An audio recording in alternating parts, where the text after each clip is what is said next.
Hey, real quick, before the show starts, if you could hit that subscribe button down below, it will go a long way to helping out the show so we can keep making college football shows every week, all year round. Welcome to the Solid Verbal. And now, Dan and Ty. Dan Rubenstein, happy June to you, sir. Welcome back to the show. How goes it? It goes pretty well. School year is ending for the little monsters.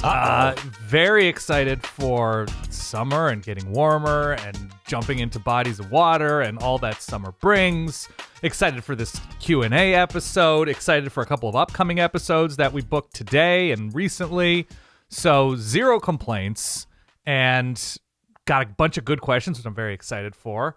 And I don't know. I don't really have much else beyond just like I fell victim, not victim.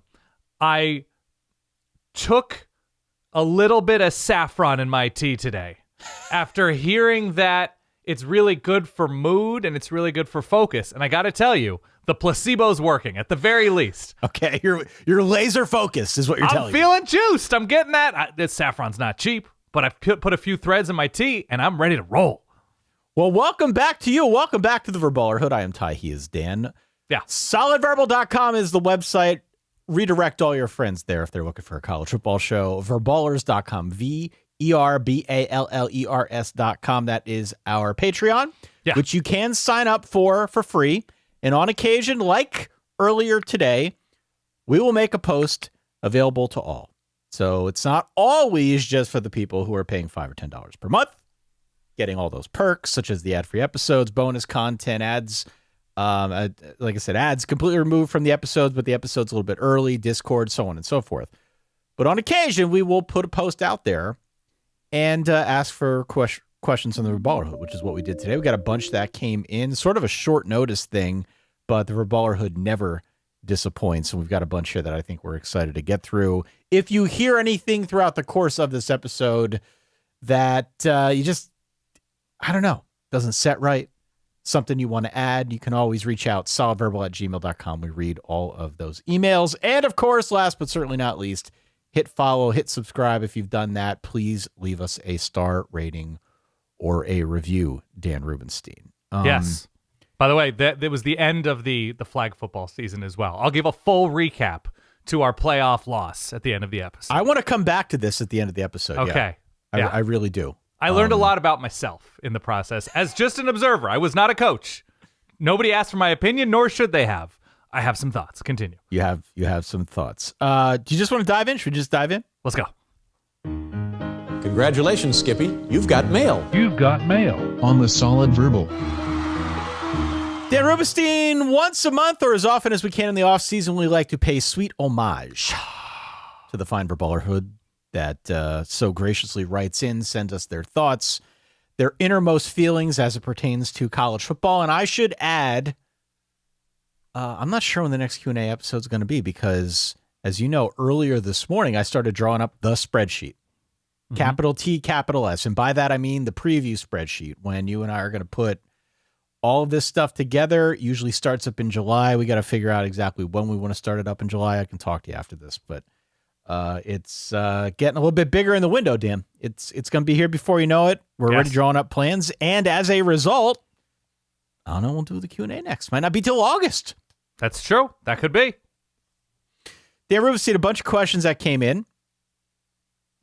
I want to start with this one here. Okay. Thomas says, as we look forward to magazine and preview season, which teams are becoming your summer loves? The teams that you are getting overly excited for, but may fizzle this fall. Who do you think will pass the test of time like Danny and Sandy? Okay. By the way, do you know how many years since Grease came out in the theaters for this kind of reference to happen in 2026? 50? We're nearing 50, Ty. Look, I know we're not exactly the ones to comment on dated references with our nonstop Seinfelds from 1997. Yeah, and emo and pop punk stuff, yeah.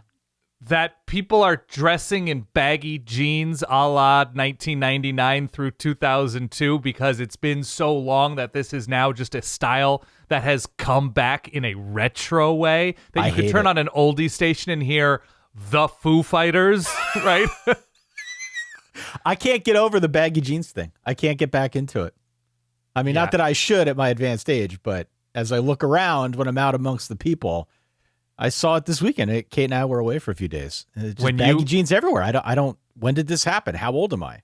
When you were sitting in 9th grade English in whatever it was for you, 1997 or something, and somebody were to come to you from the future and say in the mid-2020s, you know what look is going to be absolutely killer? This. Literally everybody in your class wearing Silver Tab, right? Was that the brand?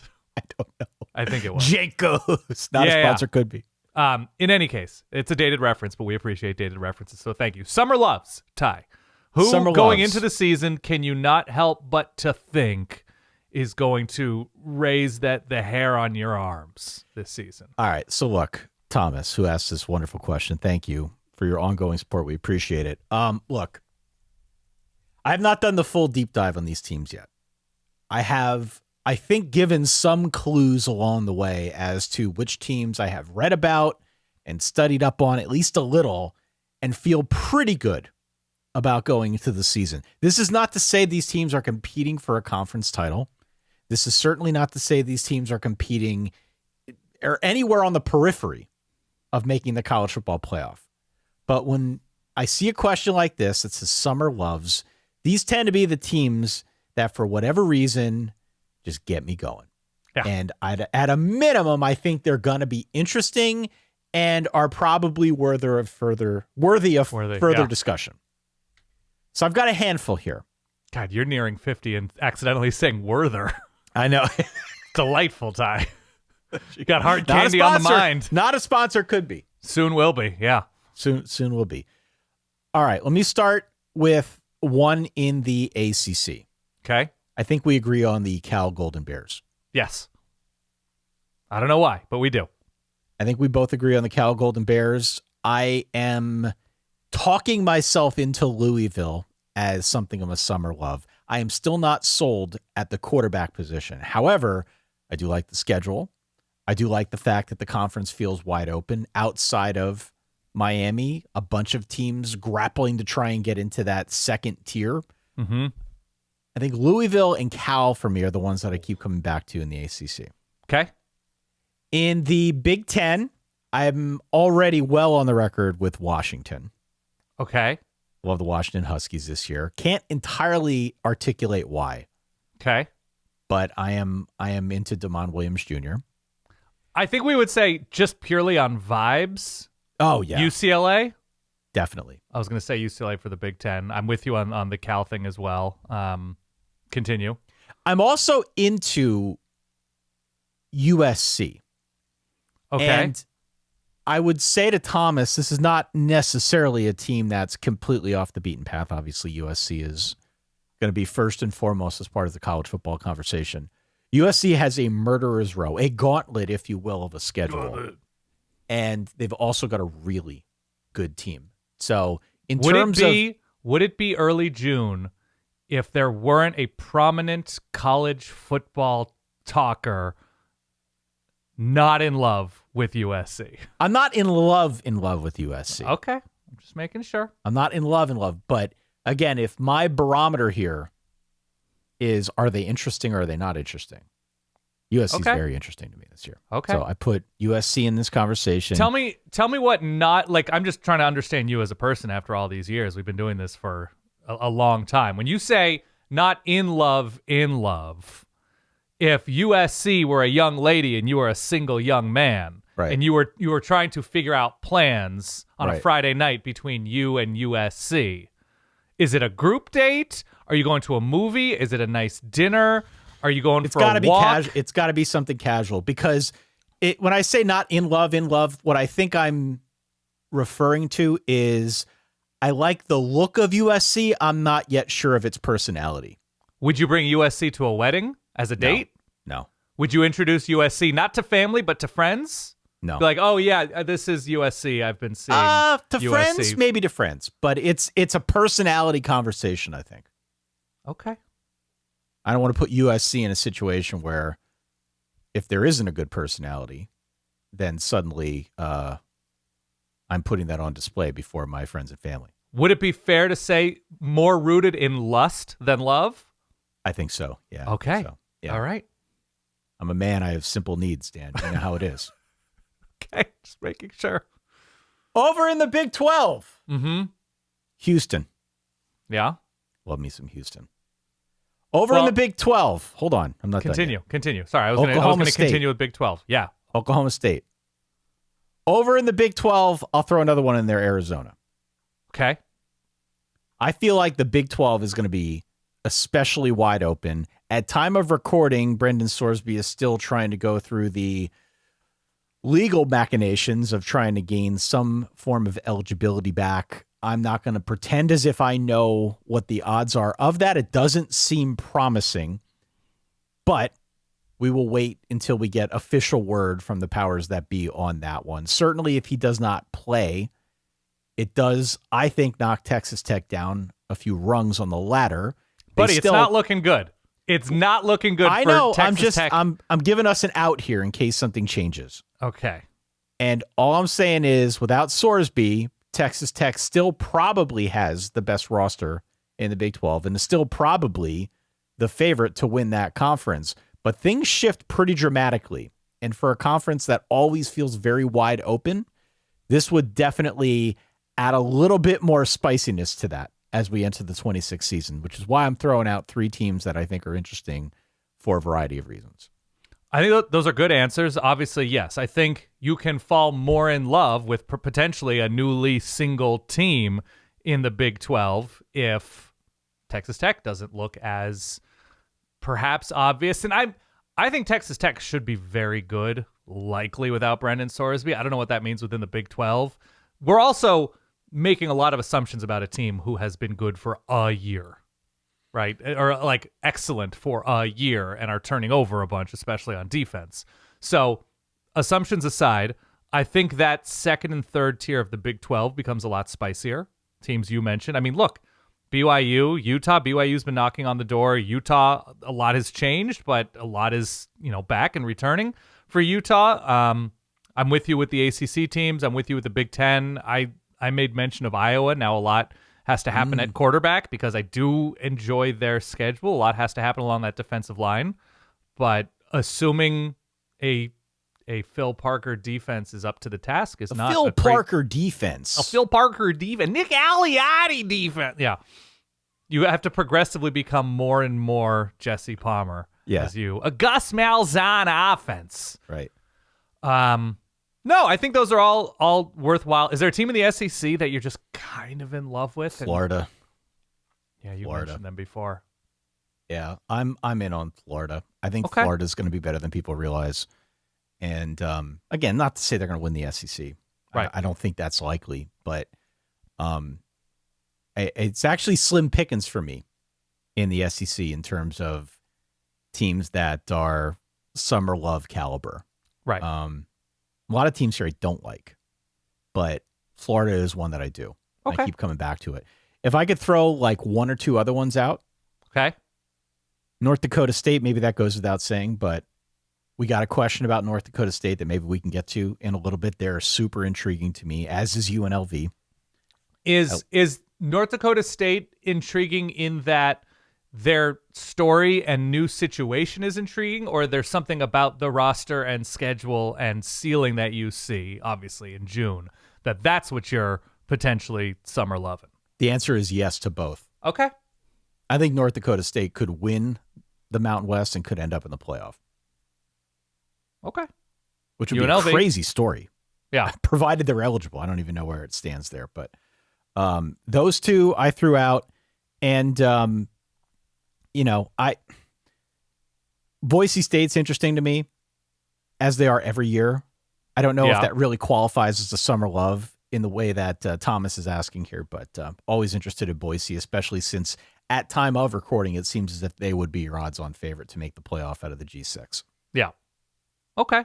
Memphis is interesting to me just because of the recent turnaround efforts of Charles Huff, new head coach. They're interesting to me and worth paying more attention to as we get into preview season. I'm still I've got a soft spot for Jason Eck in New Mexico. You're an Eck head, yeah. Yeah, I'm definitely an Eck head. There's been, and we have a question about this as well, I've never really been all in on Minnesota, but there is a little bit more buzz about Drake Lindsay as like I don't know what tier we're talking about, but maybe a third, fourth tier quarterback in next year's draft just because of some physical traits. So I'm willing to say Minnesota could intrigue me the more I dive in, Big Ten wise. And yeah, it's just going to be like, in the Big 12 especially, who is the team, or I guess it would have been Arkansas last year in the SEC, who's going to play, even if they're not great, who's going to play the highest percentage of their games in an entertaining way? Like, is Baylor going to lose a bunch of games 40-37? TCU with a new quarterback? Avery Johnson in his 37th year for K-State with a new coach? That's one of those things where I'm like, I'm willing to fall in love with that kind of wild card, albeit briefly, and not introducing them to anybody special in my life. Where do you want to go next? Got another question in mind? Absolutely, I do. Okay, this is sort of, I would say this is much more like, you have to meet family. You have to like really go in. Which three teams are most likely to make their first college football playoff appearance this year, Miles? We get this question every so often. Obviously, the 12-teamer eliminates quality answers with this kind of thing. I have both Holy War teams. Okay. Yeah. Look, if there is somewhat of a vacuum atop the Big 12, it's a good answer. BYU has been very close and in that conversation these past couple of years. Utah has the quarterback, has the track record of building up a roster, has continuity at head coach as they make their transition. Not continuity head coach, but continuity of the figurehead within the program. I mean, look, if you're going to say you're kind of in love with USC, at least you have to tip your cap to a team that is in that top 15-ish conversation, that's trying to turn over every rock and cross every T, dot every lowercase J, trying to find a defensive coordinator and playmakers on defense. They could figure out how to sneak in if they maybe get a little bit of gauntlet luck. Louisville is a potential answer. A lot depends on quarterback there, but schedule's not horrible. Schedule's not bad. Yeah. Yeah. I mean, I saw this question from Miles. Yeah. And it occurred to me that it was very similar to the question that we just answered. Right. From Thomas. It's a continuation. Yeah. Sort of a continuation. So I think, not to be anticlimactic here, but some of my answers probably apply for teams that could be first timers in the playoff. Now, I'm not expecting Cal, but I think Louisville's a very good answer. Sure. I'm not necessarily expecting Washington, but USC is an interesting answer to me. I'm not expecting UCLA. The Big 12 remains wide open. You could just as easily say BYU and Utah as you could Houston and Arizona. Yeah. And especially if the whole Sorsby thing goes the way I think it's going to end up going, that really does change the complexion of the Big 12, and it potentially opens up the door for a bunch of new teams. Yeah. Okay. Reasonable. Next question. Next question, Dan. Let's stay here with Nate. Speaking of the Brendan Sorsby stuff, he says, Brendan Sorsby and Chaz Coleman are two possibly huge busts this transfer portal season. How could teams fail to vet these multi-million-dollar investments? Is HR/admissions/common sense totally out to lunch? Thank you, Nate. Yeah. All right. I don't know the answer to this one, Nate, to be honest with you. So to sort of level set, or whatever the term is, Brendan Sorsby, declared ineligible, has gone to rehab to seek treatment for a gambling addiction. Correct. After the story came out that he wagered on a ton of sports, including games featuring his own old team in Indiana. Correct. Right? Correct. And this is a big no-no per the NCAA. And I don't believe any athlete in any American sport has been able to come back from wagering on their own team. I don't believe. perhaps I can be corrected. Well, we've certainly not seen it in college football to this extent. So This is definitely breaking new ground in a really serious way. Yes, and he's filing an injunction and trying to get eligible, and it's really difficult to see it happening, especially when it seems the crux of the case is, we screwed up, our side screwed up, but also the NCAA is very old in the way that it is approaching this kind of topic. I'm like, okay, good luck. The Chaz Coleman thing is murkier. Very. I don't think we have any official answer on his status at Tennessee beyond Josh Heupel saying he's been away from the program dealing with personal issues. Correct. And has not been with the program in some time. The transfer from Penn State, who was super highly regarded as a young edge rushing phenom. So the question here is, and we've talked about this a little bit, how are these huge programs not doing further investigation into these types of, 7-figure potential investments? Well, I don't think it's that they're not, but I think there is a lot more volatility just in this age bracket. Mm-hmm. And I'll use Chaz Coleman as an example. I'll be honest, I don't really know what's going on there. Right. But even dating back to his time at Penn State, I heard things like he's homesick, he's from Ohio. Mm-hmm. Most recently, I was sniffing around on some of the Tennessee message boards, some people talking up lingering concussion issues, personal issues, just sort of vaguely worded personal issues. I have no idea what's going on with Chaz Coleman. Genuinely, I don't. Yeah.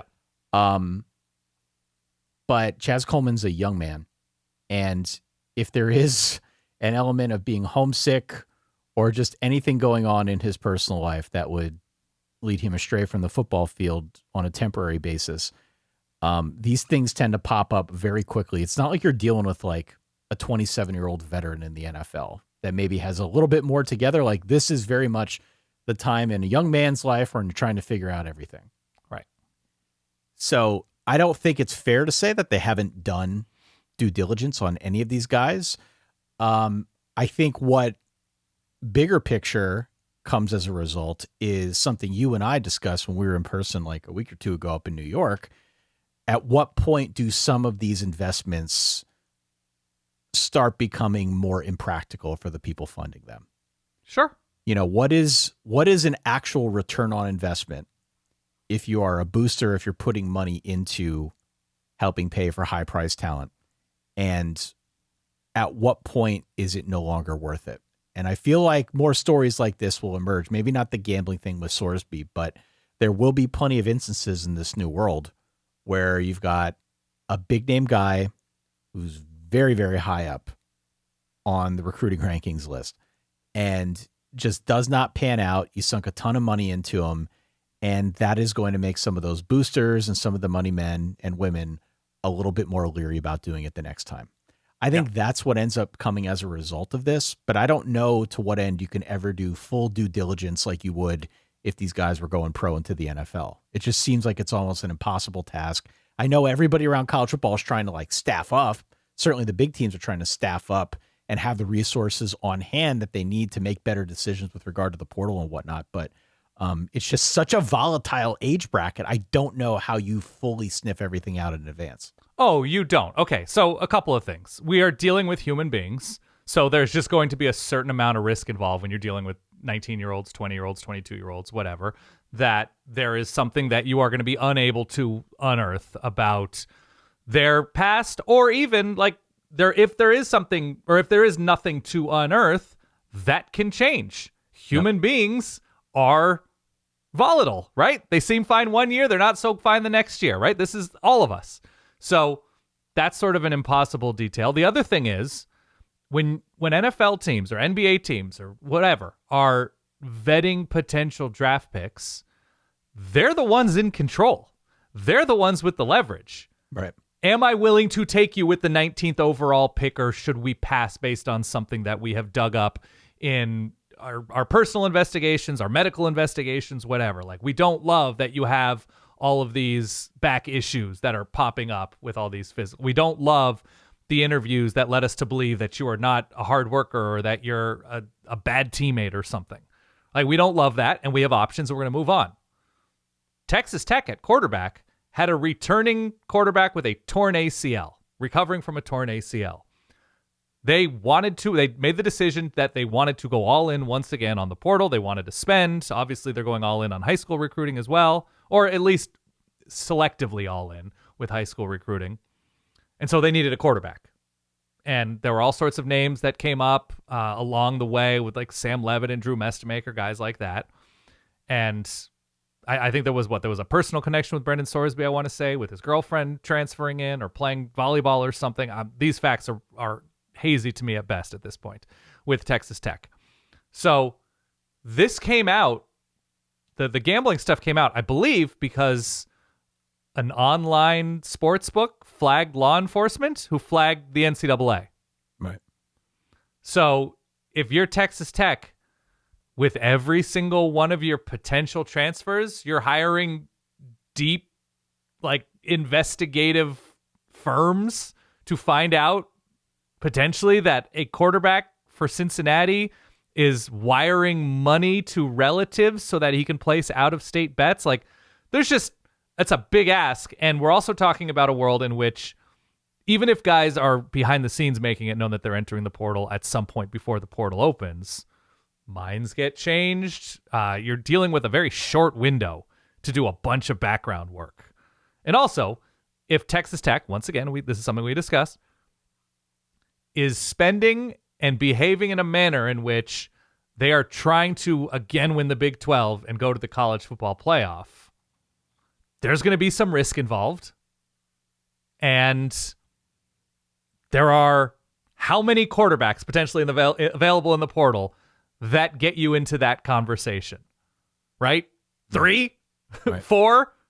How many teams have money that are trying to stock up at quarterback? Like, all of a sudden you're just bidding war with Oregon, LSU, and all these other teams that potentially are looking at quarterbacks. I don't know, man.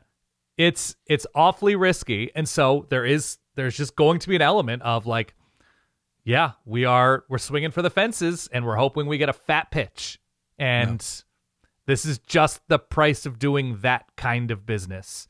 And the Chaz Coleman thing, how many potential, and I know this is what he was, the terms that were surrounding his name were like, young, coming off of a freshman season, potential All-American edge rusher, right? Somebody that young that performed on a high level as a rotation guy for Penn State, was being looked at by major schools everywhere, and you could have a potential game changer along with your new defensive coordinator who has experience with him. There are just chances you have to take. Then you're just like, okay, maybe he wasn't in a great place last season for whatever reason, but like you invest based on potential growth physically and as a human or something like that. So I just don't know how much can be done. Are you supposed to vet every maybe transfer that could be available? I mean, I guess that's the job of all of these personnel departments and GMs and, heads of whatever behind the scenes. But it just seems like too daunting an ask to fully nail down who a player is and the risks associated with that player. You're just going to have to hope for the best in most of these cases. Well, and that extends to what we see on the field too. Yeah, of course. It's not just an off-field thing. It's not a personality thing, but it is also a performance thing, and we have seen that time and again. You could just throw a dart and hit like 15 examples of what we've seen over the last couple of years of big-name transfers going one place, not really producing anything, and then on there, like Mekhi Hughes is a name that comes to mind, right? Just didn't get the time at Oregon, couldn't find his way into the lineup, and now he's back with Willie Fritz. We'll see. We'll see how it goes. It doesn't always mean it's going to be the end of the road for any of these guys either, which I think is important. And more to the point, they all are still very young. And look, think about all of the programs investing, and it's happening less and less, but over the years, investing in 5-star quarterbacks who are toolsy and show every single bit of potential as, they're seniors in high school and maybe they're in the Elite 11 and maybe they're the son of somebody big. I don't know. And then they come in and, oh, this guy is super not ready, or he is not of this level, right? We've seen examples at huge schools all over the place that are 5-star everything, in demand, Ohio State, Texas, Georgia, Alabama, USC, take your pick. And they're just like, they end their career at an FCS school. They end their career at a low-level, Mountain West or Sun Belt school. And you're just like, man, this was the number 2 quarterback in the nation. And that just, there's just going to be that amount of risk involved, whether it's out of the high school ranks or out of the portal. Dan, Chris has a question here that I thought was fascinating. Please. Do you think what Curt Cignetti did last year was more impressive than anything Saban or Kirby Smart did in any given year?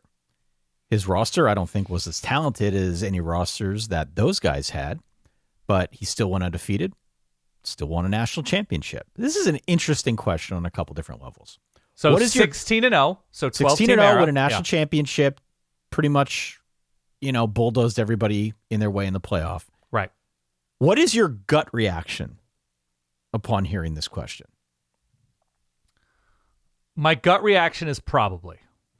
You think it is more impressive than anything Saban or Kirby Smart did? Okay. Why? Why do you feel that way? It's likely. Okay. So Indiana's doing this in a time where it's both easier and more difficult to build a championship roster. It was easier for some of those huge places way back when because you were able to be deeper at a number of positions. Because you could say, you're going to get your shot. Look at all of these outside linebackers who get drafted out of this school. Look at all of these receivers who get drafted. Look at all these running backs who get drafted. Wait your turn, and you could start for a season and be a first-round pick. And so a number of those teams from Georgia and Alabama had that luxury that nobody has anymore. 2, why would anybody go to Indiana kind of blind with Curt Cignetti coming in and saying, Google me, I'm going to win a crap ton of games here at a place that nobody wins, right? Nobody wins at Indiana. Whereas like Alabama and Georgia have this legacy of building, at the very least, strong teams and being strong programs. Sure. So you're just not going to be that magnet for talent. And Curt Cignetti was able to do that through the portal, and through his own connections to former players at James Madison. It's more difficult because of the teams he had to go through, the number of games he had to play, 13 regular season or 12 regular season, a championship game, and then the playoff teams and games he had to go through. He went through teams that are stocked with, look, in the playoff, Alabama, Oregon, Miami, and that's after Ohio State. So you're talking about 4 teams who recruit through the portal and through the high school ranks on a top 8 level. Okay? So just nothing but bangers on that run from Ohio State onward in terms of talent. So it's Julian Sayin, it's first-round pick Ty Simpson, it's future first-round pick Dante Moore, and it's a Miami team that has first-round talent on both lines, and Carson Beck is drafted, and maybe future first-round pick Malachi Toney. Like, just absolutely loaded. You got to win more games in a 12-team era. And the other thing is, with some of those seasons in which, especially Alabama, and this was like the conversation before where Kirby Smart talked about how like how difficult it was going back to 2014, how much better those teams were then than the teams are now. Well, 1, they were better because of that era. 2, he failed to mention I forget what was the JJ Redick line about the NBA players guys were going through in the state, like milkmen and plumbers in the low post. Look at some of those quarterback lists from the SEC in like 2013, 2012, 2014. It's a different kind of list, let's say. Right. We're not talking about anywhere near NFL caliber guys. For a lot of those major teams. JJ Redick made a controversial comment in April 2022 suggesting that NBA players from Bob Cousy's era were, quote, plumbers and firemen, implying they were not as skilled as modern players. Right. I think you could probably make that case, yeah. Like, all due respect to Anthony Jennings, LSU, perhaps, right? Like, you're just not going through the types of quarterbacks that it seems Indiana had to this season. Now, there were some Wisconsin and Purdue and Maryland and UCLA and, whatever. They obviously didn't have a non-conference schedule worth anything.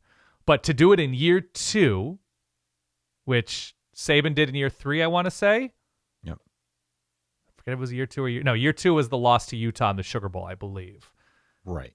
Yeah. Right. Year 3 was the win over Texas in the Rose in the national championship game. So I'm going to say both of those coaches, Kirby Smart and Nick Saban, all-timers, especially Nick Saban. But in terms of a year 2 thing at a place like Indiana, and yes, his players were older, but that's Indiana, man. As James Madison guys, I just think it's almost assuredly more impressive. It's impressive. They're different, though. I think when I saw this question, my gut reaction was what Saban did was still more impressive because there is this element of longevity. Well, no. I think it's more like what they did in a single season. What they did in a single season, in the span of a single season, yeah, I would say Cignetti. Yeah. But the way that the question was worded... No, it said in any given year. That anything Saban or Kirby Smart did in any given year. Do you think what Cignetti did last year was more impressive than anything Saban or Kirby Smart did in a given year? Okay. So then, I guess I would agree with you. What we saw last year, what is important, I think, to mention here, and I know you alluded to it, a much different starting point and also a much more volatile landscape. Yeah. It's not just that Indiana was a doormat, one of the losingest programs in the history of the sport before Cignetti got there. But it's also that everybody else out in college football, Kirby Smart included, everyone is now trying to win this game of transfer portal bingo. Some need it more than others. Obviously, Indiana's relied a great deal on it. But more to the earlier question that we discussed about Brendan Sorsby and Chaz Coleman, it's really hard to hit on that many guys and build a team that quickly. And oh, by the way, turned Fernando Mendoza into a Heisman Trophy winning quarterback on the first overall pick. So much went right for Cignetti in year 2. It's hard for me to find any kind of reality where it could all hit again this year the way it did last year. It seemed like that was a perfect storm. I think Cignetti's a fabulous coach. And I think what he is doing in the transfer portal, even in the high school recruiting game, he is starting to try and build this thing towards critical mass now where it starts to recruit itself. Indiana is now here to stay. So what he has done in such a short period of time, and we could say just within the span of the last year, it's textbook in modern program building that for sure Saban did not have to go through.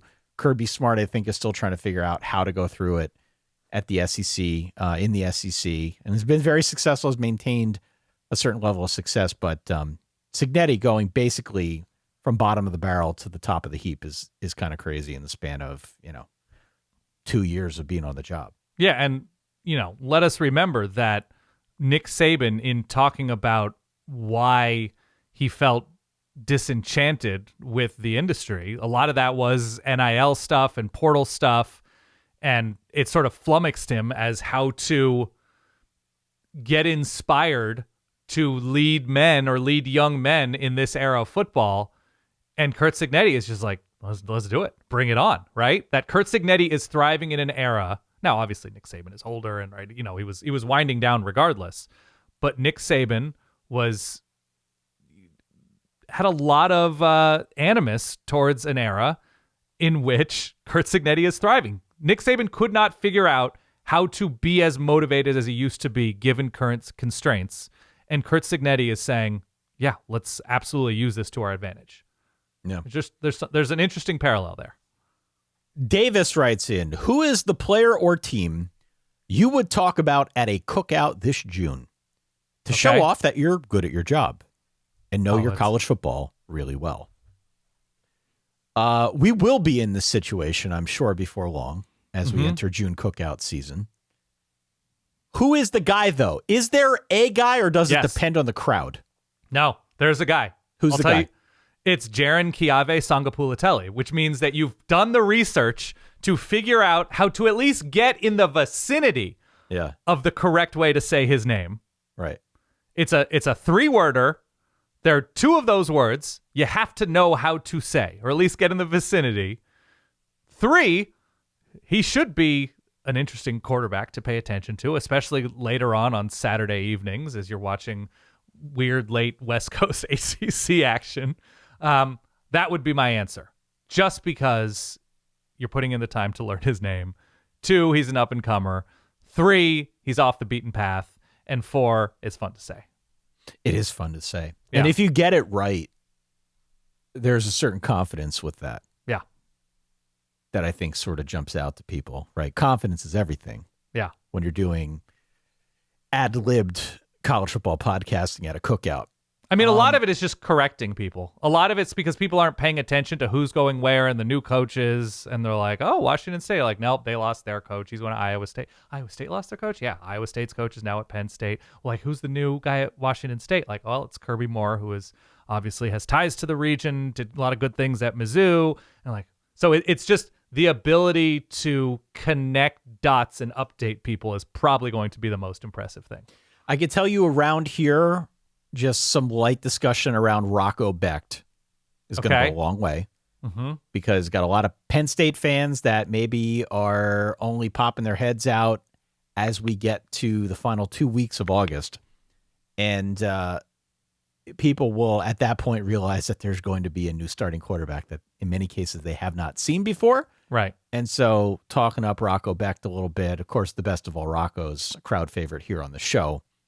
Somebody who I know an awful lot about and am mostly excited to talk about with Penn Staters. I think that's one just for me, very local to where I'm at.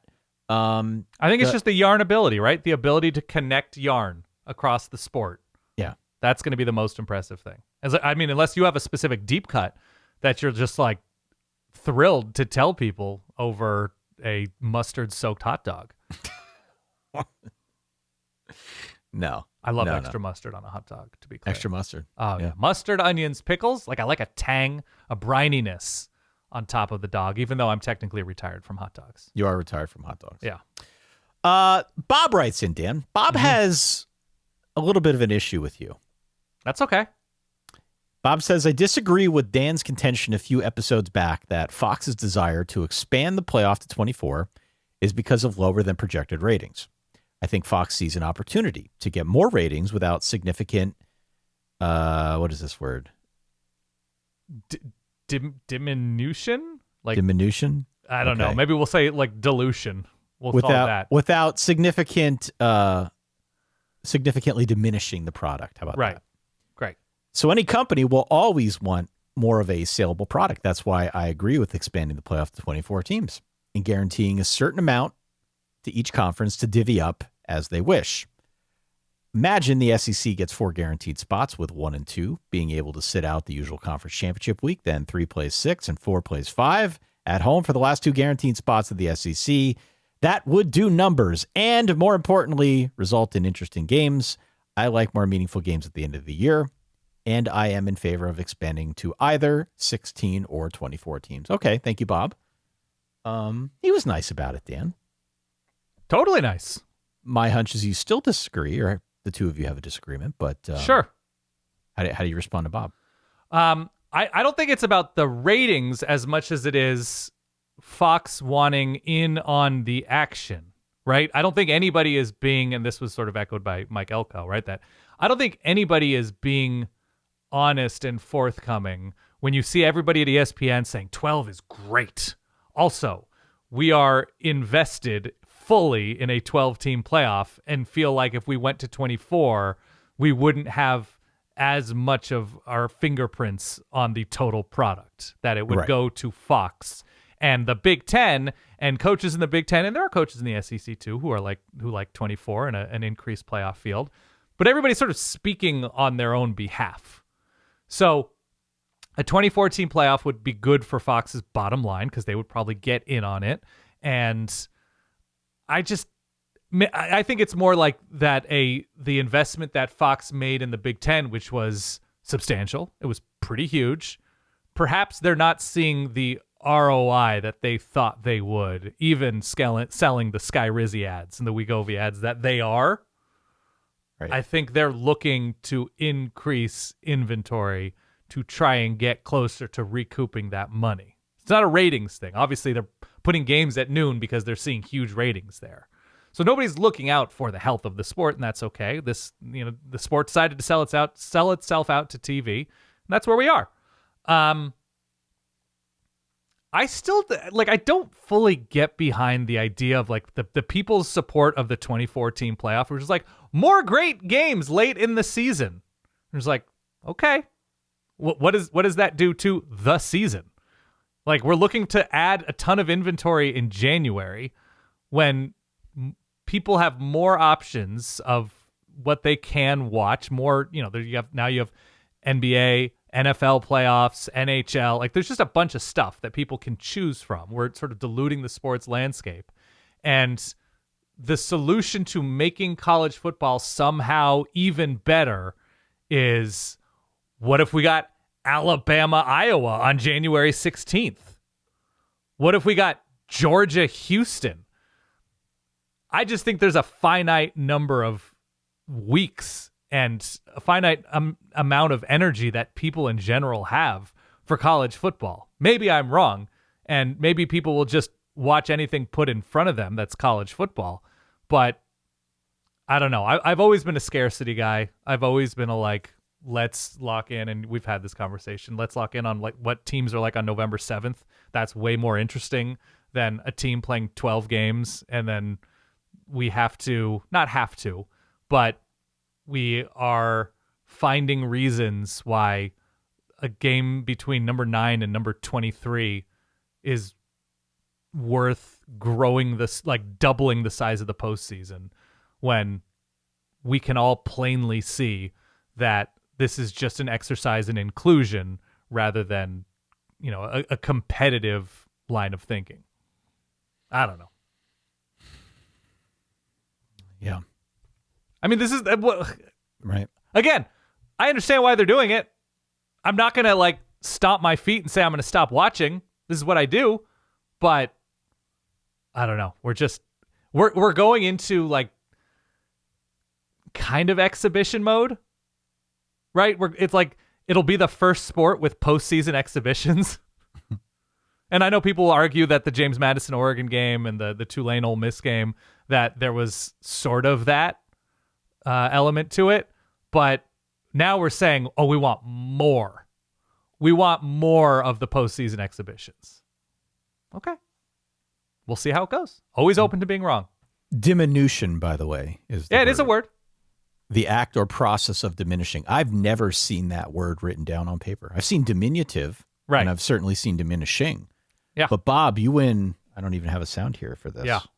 What can we give him here? Lock of the week. That's pretty good.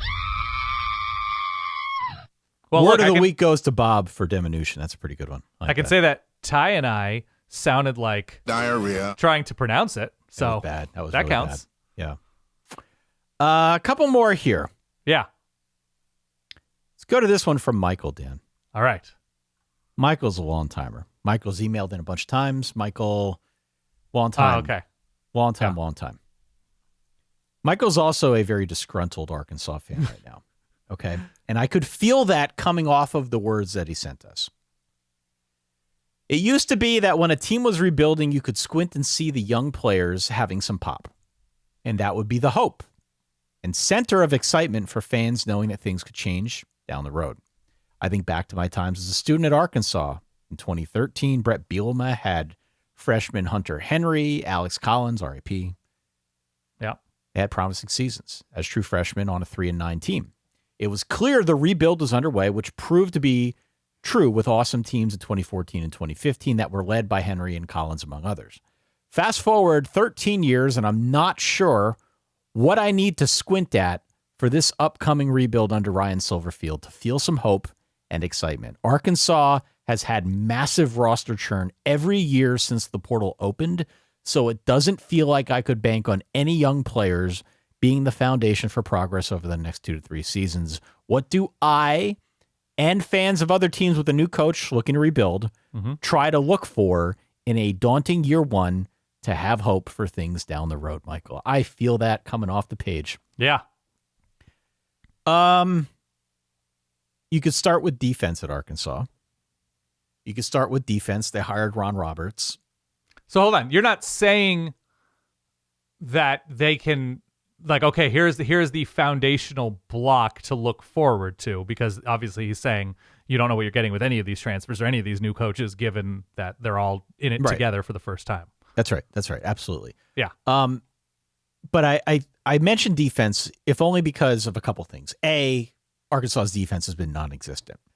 It's been a huge problem over the last couple of seasons. So if you're looking for something, just any sort of pulse, Michael, improvement on defense would be a good place to start. Sure. I would add, in addition to that, there are games on this schedule against Utah, Georgia, Texas A&M, Tennessee, Texas, LSU, among others. This is a typical Arkansas schedule. Unfortunately for the Razorbacks, that is just a gauntlet, as we like to say in the SEC. So in addition to defense, and maybe the defense hopefully doing a little bit more to pull its weight, one thing I always look for, and I don't care if it's a team that is very young or if it's a team with a new coach or if it's maybe a little bit of both, but I want to see how this team is playing within games and throughout the course of the season. And what I mean by that is if they're losing to Utah by a 33-10 score in week 2, are they playing hard at the final whistle? Do we see marginal improvement from some of the young players throughout the course of a year? Or does it feel like it stalls out midway through after the first month, and then it's just sort of a slow bleed out to close out the year? I am looking for improvement and passion within games and over the course of the season. And I would say, and I don't have the data to back this up. I don't even know how I could quantify this, but I think back to like the old Notre Dame teams back when Brian Kelly first started. I remember talking this up with you. They played in the Champ Sports Bowl at the time, I think against Florida State or Miami. I forget who. But the way they closed out that season was, to me, very indicative of where the team was at, just culturally speaking. And it seemed as if they had the young core of players and they had the passion to finish pretty hard. It seemingly got better as the year wore on. You saw some names emerge. Just because you don't know the names now, Michael, and if you have to squint trying to figure out who they might be, doesn't mean they won't be there at the end of the year. And so I think if I'm a fan of that team, what I am hoping for is that we see a few of these names pop by year's end.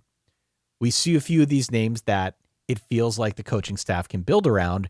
And if the defense at least gives you something that you can sink your teeth into, some actual improvement, then it feels at least like it's moving in a different and better direction. I am so ashamed of you for not saying the name to look for on this Arkansas team is Peter North after you saying you're looking for a team with, and I'm quoting Ty, the passion to finish hard. Stop. Literally 47 seconds ago. Stop it. You talked about Brian Kelly at the Champ Sports Bowl, and you said the passion to finish hard. Can we put that on a shirt? The passion to finish hard. You can put it on a shirt. I think Peter North put it on plenty of shirts. I'm a bad person, Ty. Thank you. I just found that one. Thank you. God, Mama H is going to ask me about that now. That's okay. That's why I do these things. It's okay for you, not for me. I think heading into the season, you are kind of free as an Arkansas fan. There is something oddly freeing where you shouldn't have expectations. You don't know the players. You can kind of squint and see the strategy of why they went after certain players, like higher ranked blue chip type recruits who perhaps didn't work out or couldn't crack rotations at top places. Like that's what they've looked at a little bit along the defensive line. They rebuilt everything. So you can say, look, things were horrible. At least the faces are new this year, both on the sideline and on the field. And so there is a certain amount of freedom in that you are kind of just hoping for the best from your mail order bride. You're just like, well, I hope we get along. I hope she has the same taste in restaurants as I do, and we'll go from there, right? You just set the bar, as you were referencing. You're hurdling over 10-inch hurdles. And yes, I think what you're looking for in season is a heartbeat on defense. You can go from there. Yeah. Defense is effort. Defense is coaching. Defense is, keeping focus throughout the season. To be clear, though, Arkansas wasn't far off last year from winning games. No, they were. I know it was 8 or 9 games within like a single. They finished 2-10, but they played in super interesting matchups. So maybe you can hang your hat on a little bit of defense and winning a couple of those 1-score games. Yeah. So, and one of those losses, I believe, was to Memphis late. So now you hired their coach. That would be my answer, because yes, enjoy the freedom from expectation or from even familiarity that comes with rooting for a team like Arkansas this year, or like West Virginia last season, where there was so much new. At least in the summer, you get to be free. Next question. I don't know how I can top that, or I don't think I can that. come back from that, to be honest with you. Thank you for the question, Michael. Can we answer the one? I can go through these pretty quickly. Go ahead, Ant. Go ahead. I need to We had a very pro. decompress. I think Drake Lindsay's mom emailed us, or dad, indicating that Drake Lindsay had the best stats of the Big Ten freshmen who started from start to finish: Bryce Underwood, Drake Lindsay, and Malik Washington. Drake Lindsay did not have a particularly great year last year, but neither did Malik Washington, neither did Bryce Underwood, especially through the air. Drake Lindsay, do you know what he finished his rushing total was last year? Maybe like 2 yards. Couple yards. Bryce Underwood finished over 300. Malik Washington over 300. Obviously, these are quarterbacks. Rushing does not matter nearly as much. Drake Lindsay finished with a robust negative 119 yards rushing last season. More of a drop back passer. I want to say he had 7 or 8 games throwing for 5 or fewer yards per attempt, including, I think, a couple games where he averaged 3 yards per attempt. Again, there's some physical promise to him. He wasn't especially better against losing or winning teams from an efficiency standpoint. So we'll see. Guys improve, and he's certainly a candidate.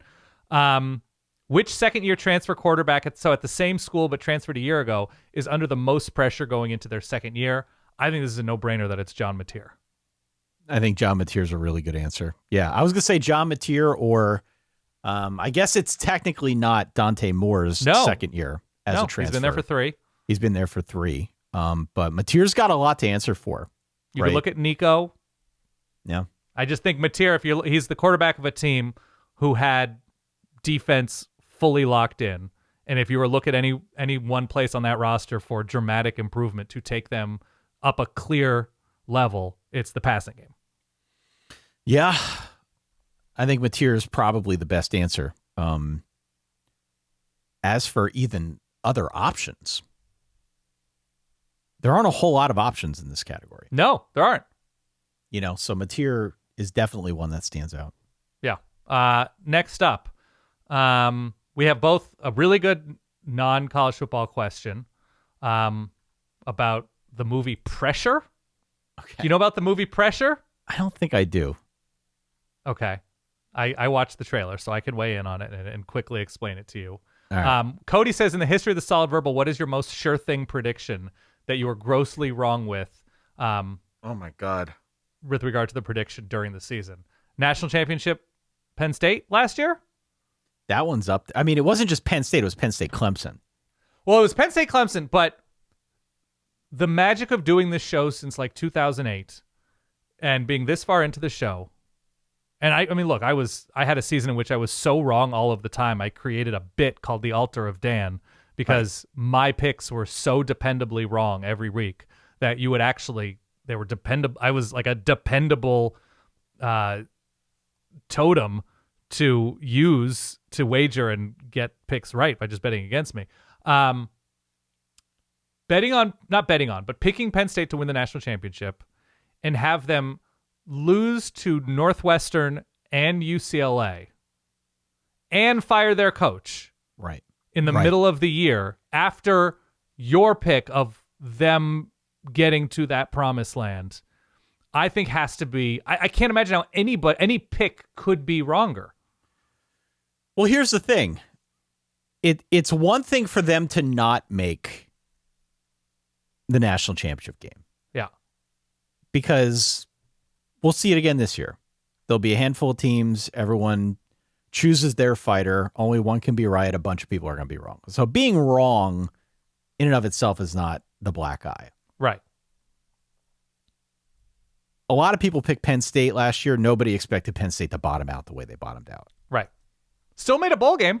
Still made a bowl game, but after the 3-game losing streak in the middle of the season that threw the whole thing off the rails, I don't see any way at the start of the year you could have predicted that going down the way it did. It's got to be up there. I don't... Look, Penn State came to mind. I mean, I remember years back, I think I picked Arizona State to make the college football playoff, but they were at least kind of a trendy pick, and it wasn't like the season was a disaster. They just didn't make the playoff. So, yeah, I was wrong. Most of the predictions are wrong that we make, but the Penn State one, it was just sort of like the low-hanging fruit. A lot of people were on Penn State, not as many on Clemson, but Clemson had a lot of fans as well. I think the combination of me picking both of them is probably up there. I mean, I don't know if it's at the very top. I'd have to think back. But in the last 5 years, at a minimum, I would say that has to be the answer. I'm pretty sure I picked 2024 Florida State to either win or compete for the ACC championship and then have them go 2-10. Right. And I think only one of those wins was against an FBS school. That's right. Cal and Charleston Southern. Yep. So I was pretty wrong, but that national championship, lose to Northwestern and fire your coach pretty quickly after wrong. So that's, I mean, tip of the cap to you. You nailed it. I nailed that one. What's the other one you got? As note, this is Brendan. Yeah. And kind of interesting that it's from Brendan. So you don't know about this movie at all? No. I don't. Okay. Nothing. This is a movie called Pressure. Okay. As a noted weather nerd, will Ty be making a triumphant return to the theater to see the new historical drama Pressure about the weather off the coast of Normandy and the planning of D-Day? I say it's interesting because this movie stars Brendan Fraser. Is it Brendan Fraser? Is Brendan Fraser the one emailing us? By the way, sidebar here. We are in the middle of quite a robust renaissance. We are. Yeah. Wins an Academy Award. Yeah. I think there's going to be a new Mummy. Yeah, I saw that. Right? Kate and I have talked about that. Yeah. I watched the trailer for this. I don't know if he's in like a bald wig type situation. He's playing some sort of, I don't know which general or which high ranking American official he's playing. He was nominated for, what was it, Whale? Yes. So, yeah, has been in some like acclaimed shows. Okay. The movie Pressure, as far as I can tell from watching the trailer, stars Andrew Scott, very good actor. Yeah. Was on Fleabag. Yep. Like Damian Lewis, good who actor. is very good actor. Like this is like a really strong cast. Brendan Fraser, a couple other people you'd recognize, but the trailer is quite literally various American and other, I guess, allied officers yelling at each other in very strong timbers. Has to be. It's a movie. About whether or not the D-Day invasion should go forward because of the weather over France or over the seas off of France ahead of the invasion of Omaha Beach. And at one point in the trailer, it's pretty great, one of the lines yelled by an officer is, "I need all of the data from all of the weather balloons. Give me everything." And I think the Rotten Tomatoes reviews, to whatever extent you care about those, are decently strong. Because it's probably actors, probably acting over the top, but good actors taking source material that I think it would make for like a really good Scientific American story. Yeah. Really good story in Wired. a strong outside magazine feature. Right. And turning it into a feature film. And then you see all of like the top reviewers, and then you watch the reviews come across the screen in the trailer, like 5-star, 5-star, 5-star, and it's users from Letterboxd. That's who they're turning to. And then it was like the local Fox affiliate in Houston called it a masterpiece, which is never a good sign. Right. That it's not from the top publications. Right. But I am somebody who will absolutely sit down and watch a movie about an undertold aspect of history. Like the Alan Turing movie, I think is great with Benedict Cumberbatch. I love that movie. You're entering your history.com era of life. 100% yes. I just think perhaps we have wrung every single drop out of the World War II towel at this point. Full feature-length movie on like the low pressure systems over the south of France. I mean, it is a novel concept. So I think you should watch the trailer and decide for yourself. I don't think it'll bring you back to the theaters, but I could see you on a Wednesday night. Kate's asleep at 8:23 p.m. and it's on Netflix, it's on Hulu or something. You just throwing it on and enjoying like an hour and 43 minutes of your life. Speaking of which, yeah. To answer Brendan's question, I don't know if this will mark my triumphant return to the theater, but I want you to know that I held out. Oh, no. I held out and I won. How so? Project Hail Mary on streaming. Watched it the other day. Loved it. I finally did see it on very streaming. Comfortable at home. Made some homemade popcorn in the popcorn machine. Okay. Just enjoyed myself. Was able to pause it a couple times, get up, use the facilities. Just a elevated experience watching at home. You can't call it elevated. It's the lowest form unless you watched it on your phone in bed. Elevated experience. It's a good movie. Okay. I think the book is probably way better. Probably. Most books are better. Most books are better. They have the room to sort of explain more and get into character development more. I read a little bit about and watched videos a little bit about how the book differed or just went into more depth than the movie. I was like, yeah, the movie would have been better had they explored the relationship between Grace and Rocky more, right? But I really did enjoy myself. I thought it was a good movie.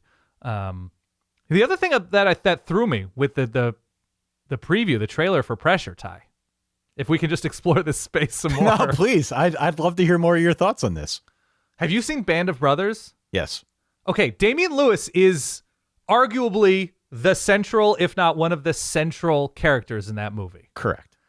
I don't know how you can keep splaying the same actor over World War II in various roles. I kind of choose to look at a World War II-averse, which is why I don't love Tom Hanks constantly making these World War II movies. Right? Like, you're asking me to believe that Damian Lewis is somehow involved in World War II, but not a crucial figure. I think it was Winters in the Battle of the Bulge.